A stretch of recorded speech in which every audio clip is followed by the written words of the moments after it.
Imagina esta escena. Te despiertas, revisas el teléfono y sin pensarlo demasiado, abres la aplicación que siempre abres. No porque la elegiste, sino porque tu cuerpo ya sabe el camino antes que tu mente. Te desplazas por la pantalla y sientes ese pequeño golpe de dopamina que te dice, esto es normal, esto es tuyo, esto es elección. Pero no lo es. Ese, justamente, es el engaño más elegante del sistema moderno, hacerte sentir libre mientras dirige lo que deseas. Los filósofos más agudos del último siglo, Foucault, Bauman, Byung-Chul Han, coincidieron en algo inquietante. La sociedad contemporánea no controla a través de la fuerza, sino a través del deseo. Ya no necesitamos guardianes, ni censuras, ni muros. El control ahora se ejerce desde adentro, desde esa voz que crees propia pero que fue construida con miles de pequeños empujes externos. Notificaciones, tendencias, algoritmos, discursos, publicidad, miedo a quedar fuera y una necesidad constante de ser alguien. Y sin embargo, lo sentimos como libertad. Byung-Chul Han afirma en La sociedad del cansancio que el sujeto moderno se explota a sí mismo creyendo que es autónomo. Cree que corre por elección, pero corre porque ya fue entrenado para hacerlo. Sus deseos no nacen, se inducen. Sus preferencias no se descubren, se moldean. Su libertad no se ejerce, se actúa. Foucault lo vio décadas antes. El poder moderno no reprime, produce. Produce identidades, produce gustos, produce comportamientos. No te dice qué hacer, te hace querer hacerlo. Y esa es la trampa perfecta. Porque si alguien te obliga, te defiendes. Pero si alguien te convence, no solo obedeces, sino que agradeces haber obedecido. Hoy vivimos en una sociedad donde la libertad se ha convertido en una vitrina. Elige tu ropa, pero que sea de la marca que todos usan. Elige tu estilo de vida, pero que encaje en las tendencias. Elige lo que consumes, pero que el algoritmo ya filtró de antemano. Elige tu felicidad, pero que esté dentro de los modelos aceptados de éxito. Y así, sin darnos cuenta, confundimos opciones con libertad. Cuanto más nos ofrecen, menos cuestionamos. Cuanto más variedad vemos, más creemos que decidimos. Pero la pregunta incómoda es esta. Si todas tus opciones provienen del mismo sistema, entonces ¿realmente elegiste? Este video comienza aquí, en esta grieta incómoda entre lo que crees que deseas y lo que te enseñaron a desear. No para darte respuestas, sino para que empieces a mirar desde afuera, para que puedas preguntarte, quizá por primera vez en mucho tiempo, ¿esta vida que llevo, la elegí yo o alguien la eligió antes por mí? Vivimos convencidos de que nuestras decisiones son nuestras, convencidos de que lo que compramos, lo que pensamos, lo que opinamos y hasta lo que deseamos nace de un lugar íntimo, auténtico, profundo. Pero si nos detenemos un momento, si miramos más allá de la inercia diaria, aparece una pregunta inquietante. ¿De verdad quieres lo que quieres? Michel Foucault explicó que el poder moderno no funciona como antes. Ya no necesita castigar ni prohibir directamente. Ahora opera moldeando lo que consideramos normal, deseable, aceptable. El poder ya no reprime, produce realidad. Produce discursos, produce hábitos, produce deseos, produce identidades completas. Por eso creer que somos libres es parte del truco. El sistema no necesita quitarte la libertad si puede construir los límites en los que la ejercitas. Byung-Chul Han lleva esta idea aún más lejos. Dice que ya no vivimos bajo un régimen del no puedes, sino bajo un régimen del debes poder.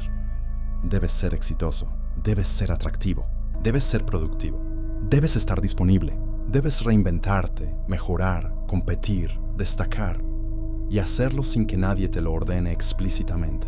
¿Quién necesita un dictador cuando tú mismo te castigas por no rendir lo suficiente? El sistema ya no te encierra, te convence de que la celda eres tú. Y este mecanismo opera especialmente en el deseo. El deseo es maleable, influenciable, vulnerable. Han dice que la sociedad actual ha convertido el deseo en una mercancía infinita. Siempre debes querer más, comprar más, sentir más, vivir más, mostrar más. Pero nunca, nunca detenerte.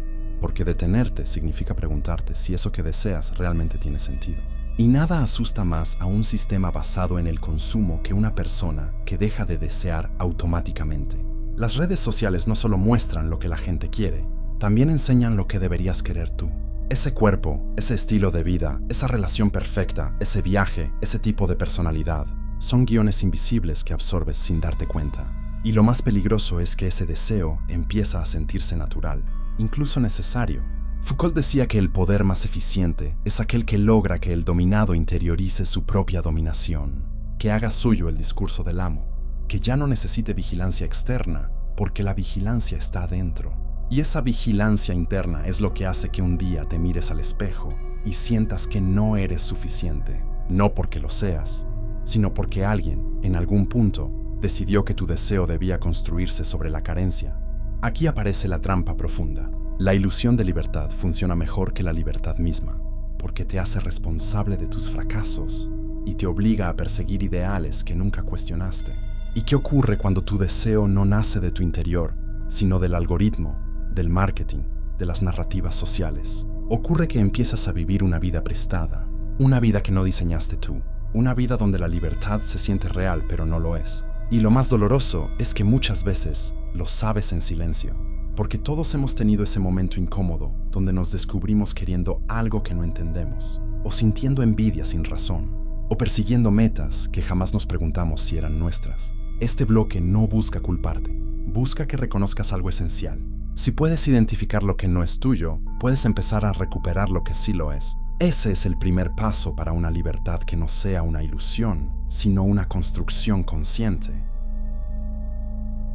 Hay un fenómeno silencioso que atraviesa toda nuestra vida moderna, la ilusión de que elegimos libremente. Pero si observas con atención, verás que muchas de las elecciones que crees tuyas fueron diseñadas mucho antes de que pensaras en ellas. No lo digo para sonar conspirativo, lo digo porque es un hecho psicológico, filosófico y sociológico ampliamente documentado. Michel Foucault, en su obra sobre biopolítica, sostenía que el poder moderno no necesita imponerse con fuerza, se infiltra en hábitos, en rutinas, en formas de hablar, de mirar y de desear. No te obliga, te condiciona, y lo hace tan suavemente que llegas a creer que las decisiones que tomas nacen de tu interior. Byung-Chul Han va más lejos.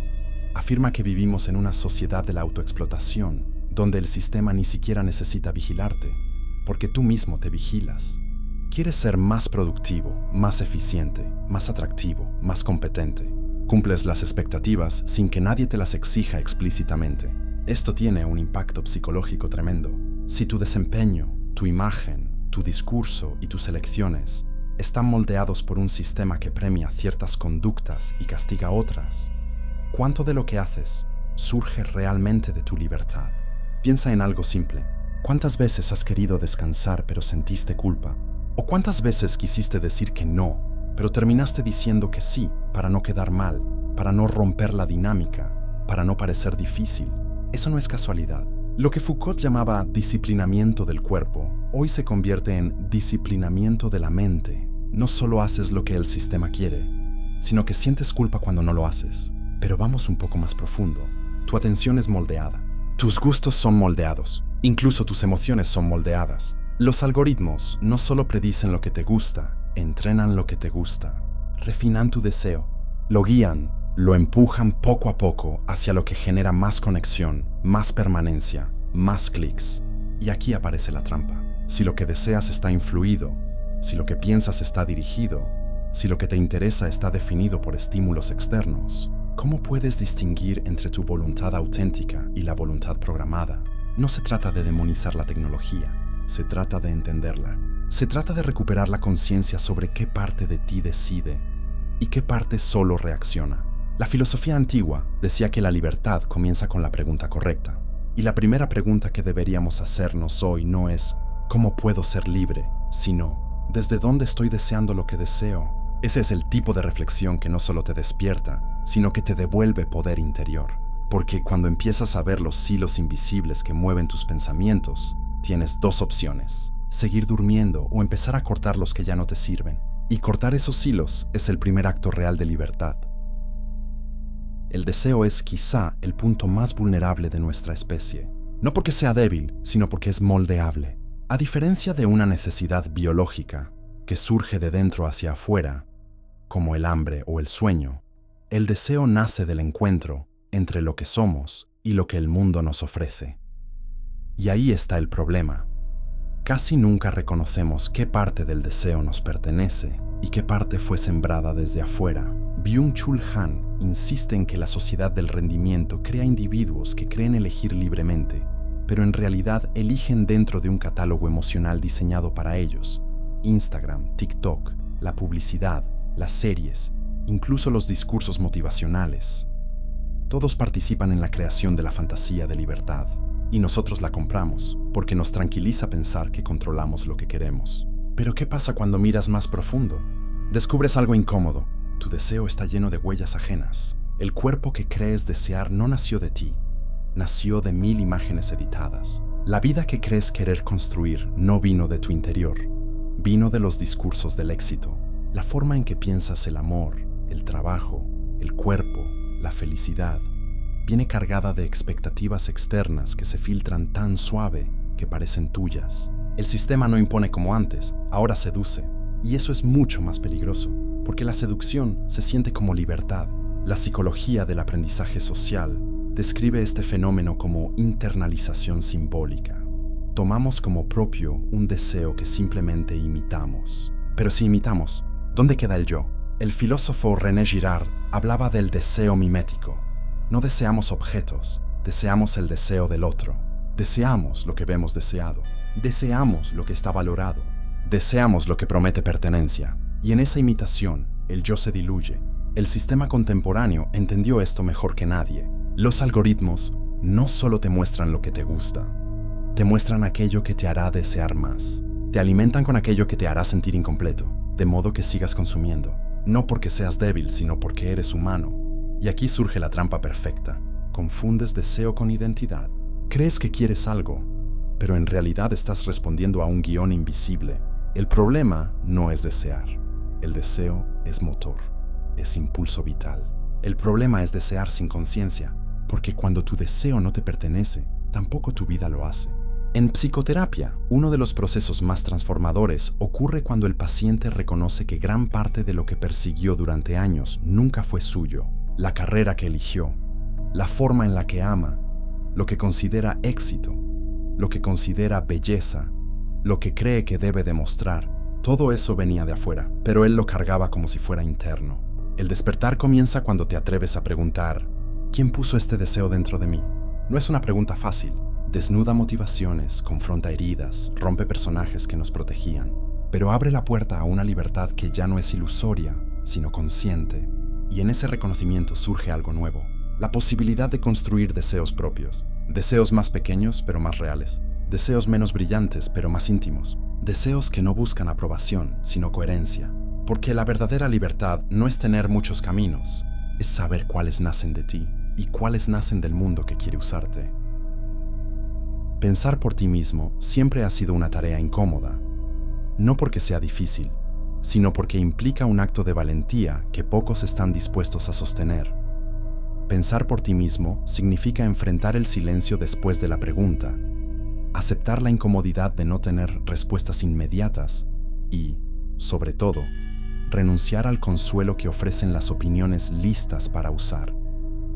Es un proceso que duele, porque te deja sin puntos de referencia, aunque por primera vez te devuelve la posibilidad de elegir.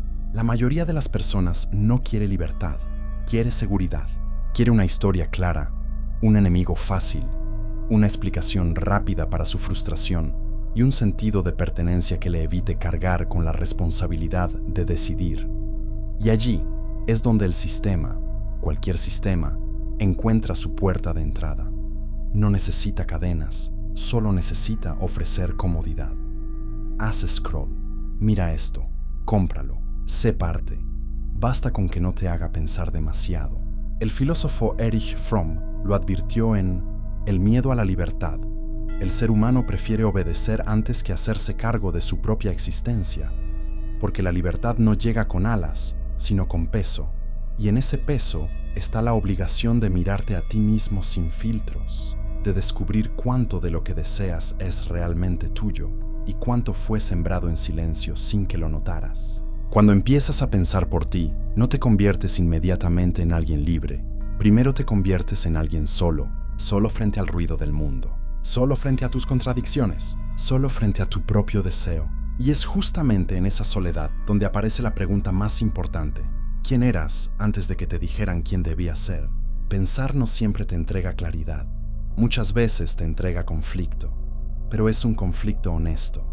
Es la fricción interna que indica que estás desinstalando ideas prestadas para empezar a construir las tuyas. Y esa incomodidad vale la pena, porque es el único camino real hacia una libertad que no depende del algoritmo, ni de la moda, ni de la pertenencia a un grupo, ni del miedo a decepcionar a otros. Si quieres empezar a pensar de verdad, deja de preguntarte qué deberías hacer y pregúntate qué temes perder si lo haces. La libertad no se activa cuando dices «soy libre», sino cuando te atreves a cuestionar aquello que jamás pensaste que podías cuestionar. La cultura, tu educación, tus relaciones, tus creencias, incluso tus necesidades. El sistema siempre va a ofrecerte un camino fácil, rápido y seguro. Pensar por ti mismo, en cambio, te ofrece la posibilidad de encontrarte. Y aunque al principio duela, ese encuentro es lo único que no puede quitártelo nadie. Así que, antes de terminar este video, quiero que te hagas una pregunta que quizá evitarás durante horas, días o meses, pero que tarde o temprano tocará tu puerta. ¿Qué parte de tu vida estás viviendo por elección? ¿Y qué parte estás viviendo por costumbre, miedo o presión social? Si tu respuesta te incomoda, vas por el camino correcto, porque pensar duele, pero no pensar te deja en manos de cualquiera.